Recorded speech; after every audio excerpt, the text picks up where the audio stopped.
Hello, welcome to my channel. Today, I will explain to you how to set up a DreamStar satellite device channel. I hope my video will be useful.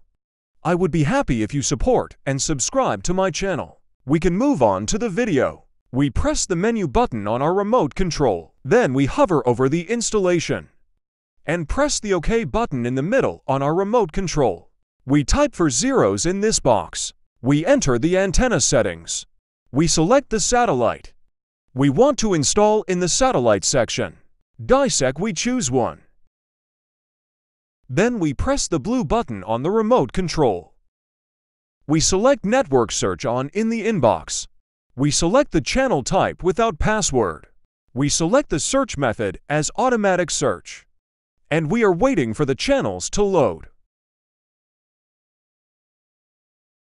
After the scan is completed, we select Yes in the inbox. Now we can exit the menu by logging out.